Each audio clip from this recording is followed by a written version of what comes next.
Hi, everyone. This is your professor, Adam Dunstan again, and I wanted to run through a few things about Blackboard. First off, the first page you will encounter on Blackboard is announcements. I'll give announcements on things like what we're covering that week, or if there is ever a change to the readings or a due date, that's where you'll find it, stuff like that. So they are important. Do check them. I'm not going to do 10 announcements every day or something like that because nobody reads 10 announcements a day. But you will have announcements every once in a while. The next one is getting started. It explains, I've got a spiel on there about why I think the class is valuable and an outdated pop culture reference, outdated by about 20 years. I've also got a syllabus link. I've also got information on where everything is on Blackboard. And then I've got some information about who I am and what my qualifications are to teach this course. The next link is syllabus, so you can always get back to the syllabus, your most important document in this class. The next link is modules. Modules is the most important link on Blackboard because it is where you have all of the lecture videos and all of the readings. In other words, all of the content of the course, what the actual teaching is. And then it's also got links to the assignments and tests. Although for any reason you don't want to use that to get to your assignments or tests, you also have separate sections for assignments that you can also use to get to the assignments. And you also have a separate link for tests to get to the tests. And then the final link is My Grades, which gives you your grades, as you might imagine. I've tried to be very creative in how I've worded this. Now, in the modules, if you click on, you find the week that you're on. In this case, we're on week 1. You click on it, and it'll have several modules. A module is essentially what would have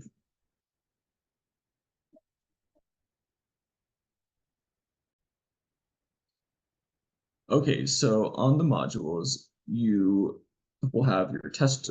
So you'll have each of these is essentially like a week.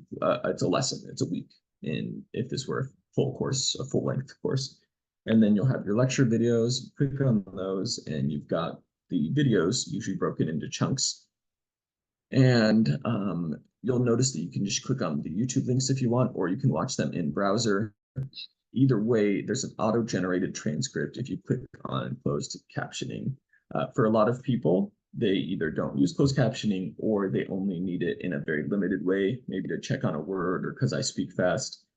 However, if you are somebody that's wanting or needing a more detailed transcript, because sometimes YouTube auto transcript will, it'll occasionally miss words, especially if they're words in another language or something.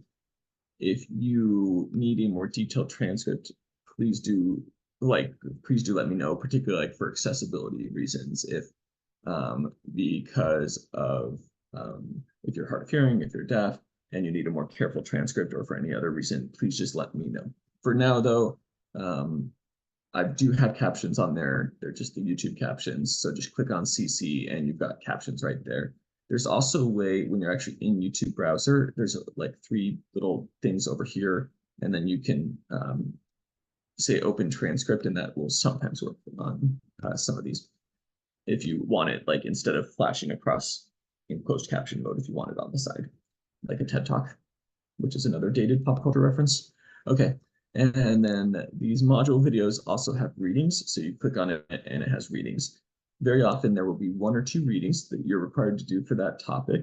In this case, Elizabeth Svoboda's Can Social Scientists Help Control Epidemics, about the Ebola outbreak in Sierra Leone. And then after that, there will usually be a section that I've put in a different, underneath a little thing that says these readings are optional. You'll have several readings that like, you don't have to do this. Either it's not in the test or it is on the test, but I've already covered it in the lecture, so you don't need to read the optional stuff. The stuff that says optional truly is optional. However, you can read it and go more in depth into these topics if you want to. All right, there's also the Test 1 study guide, which gives you exactly what you would think, which is gives you some information about what could be on the test. It's not going to be everything that's on the test necessarily, and not everything that's on the study guide will be on the test, but it gives you a really good place to start with studying. You've got a link for your first assignment, you've got a link for your test. So that's the basic structure of Blackboard. I think it's pretty straightforward, but what's straightforward to one person might be incredibly confusing to another person because our brains work differently and we have different ways that we like technology to be set up. So if you do have any questions with it, let me know. One final note, there's a little thing that says ignore this duplicate. as suggested, just ignore it. It is a link that I have to have there to make some of the other links work. But if you go in there, it's just a duplicate of other things in other parts of the course. Okay, thank you very much. Have a great day.